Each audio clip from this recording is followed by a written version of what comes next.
Hey everyone, welcome back. Arc here, Swish is out, and I'm in.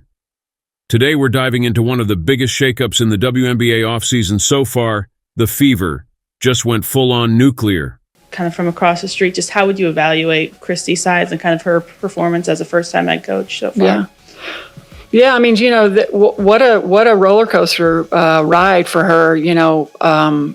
I was smart enough to know that the schedule was stacked against a young team early in the season, and the way that they weathered the storm, got into a groove, after the Olympic break. I mean, I think she finished 18-12, after those first 10 games, and then of course went 7-4 in the last 11, and 3 of those losses were against teams in the finals. So for a young team to make that kind of progress, I mean, it's hard to not be impressed. On Sunday, October 27th, 2024, at 10:58 a.m., the Fever said, "Lazarus, come forth," and then proceeded to officially part ways with head coach Christy Sides. Is this where we pour one out for the Christies?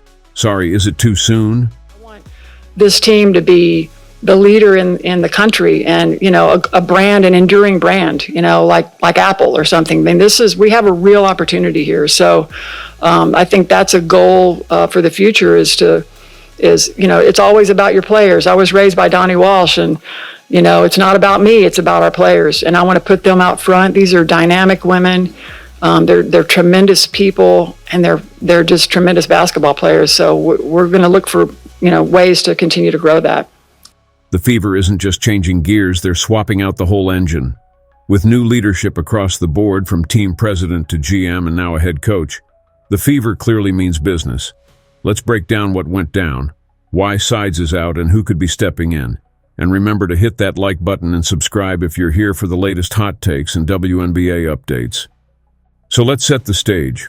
Christy Sides led the Fever through a season where they made it to the playoffs for the first time since 2016. This team turned around from a tough 1-8 start and fought through one of the most intense, high-profile seasons the WNBA has seen. But here's the kicker. In professional sports, it's not just about making progress. It's about getting to that next level. With the Fever's goals shifting towards a championship, they felt a need for a new voice on the sideline. It's like cooking a solid meal. But when your dinner guests show up, you realize they're expecting a 5-star feast. Time to level up. High expectations, and I have high expectations first of myself, and then I have that of our staff and of our team. So number one, this is a place where players can come and get better and be surrounded by an organization that supports you. They're going to have everything they need to be successful. So the Fever didn't stop with a new GM and president. They're building an entirely fresh leadership team. We know how it goes when new management steps in. They usually want their own people. Imagine if your favorite restaurant suddenly got a new owner. The old recipes might be good, but the new boss wants a menu overhaul. Well, the Fever is doing just that, and in Sides' case, it looks like she was part of the old recipe. We've seen it before. New era, new voices, and now possibly Stephanie White stepping in as head coach. Fever fans, buckle up because it's about to get interesting. The Fever's strategy has shifted from slow and steady to win-now mode as soon as she joined. You could say it's like Eye of the Tiger by Survivor. Clark brings that high-energy, high-stakes element, and the Fever are leaning into it. They know they need a coaching legend to fully capitalize on her star power. Now we have to talk about the elephant in the room, or rather the superstar on the court, Caitlin Clark. I'm not saying Clark was directly involved in Sides' departure, but it's safe to say that the Fever is now building this team around her. Think of Clark as the key player in a video game. She's got the highest stats, the top abilities, and she's the one everyone wants on their team.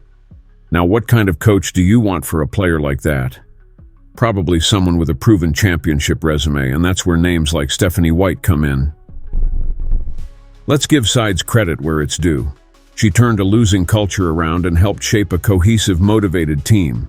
So, while her impact on team chemistry and culture was clear, it's also true that some fans and analysts felt she was missing the strategic edge that a championship-bound team needs. Think of her as the team's best friend. She's there for you, keeps the vibes right, But when it comes to calling the critical plays in a championship match, maybe you want a coach with more experience. That's the harsh reality of high-stakes sports.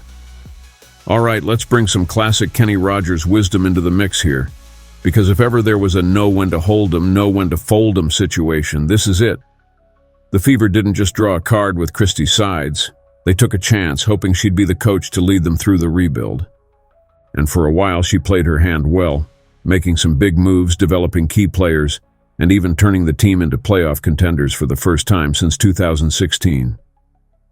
But when it comes to that next-level bet, going for the championship, the Fever decided it was time to fold and reshuffle.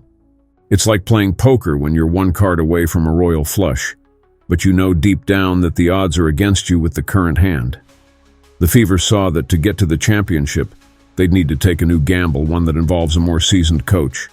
A bit like calling in the card shark for the final round. In this case, the Fever seemed to believe Stephanie White might be that ace they've been waiting for. And just like in The Gambler, there'll be time enough for counting when the dealing's done. The Fever aren't waiting around to see if good enough will pay off. They're going all in with high expectations. So Fever fans, it's game on, and they're clearly betting on a whole new strategy to bring home that trophy. Now the big question, who's stepping in? All signs seem to point to Stephanie White. With her Indiana roots and past coaching experience with the Fever, White brings not only a strong connection to the team, but also a winning pedigree. She's known for getting the best out of her players, and let's face it, if Clark's supposed to be this franchise's MVP superstar, then White just might be the coach who can bring out that potential. It's like hiring a master chef to handle the finest ingredients. You want someone who knows exactly how to bring out the best flavor. Let's take a moment to look at what all these changes mean for the Fever. They're no longer just another team in the WNBA. With the spotlight on Clark and Boston, the Fever has become one of the premier franchises. And they're behaving like it. They're not aiming to just do better next season. They want to be title contenders now. Picture this. The Fever is out shaking things up like the Lakers or Cowboys, making moves like the top dog in their league. New president, new GM, new head coach. They're putting all the pieces in place, and it's clear that Indiana Fever fans are in for a ride. As the Fever prepare for their next move, it's like their channeling started from the bottom by Drake. They've faced years of challenges, but now they're building up from the foundation with fierce players and potentially a new Hall of Fame level coach. They're not just playing around, they're out to run this town and bring home the title. All right, folks, that's the breakdown. Christy Sides is out, and the Fever is making big moves to secure a championship future. So who do you think will step up as the new head coach? Do you agree with the decision to let Sides go? Let me know in the comments below, and don't forget to like, subscribe, and hit that notification bell so you never miss an update. Stay tuned and keep your eyes on the Fever. They're heating up for a big season ahead. Until next time, keep ballin'.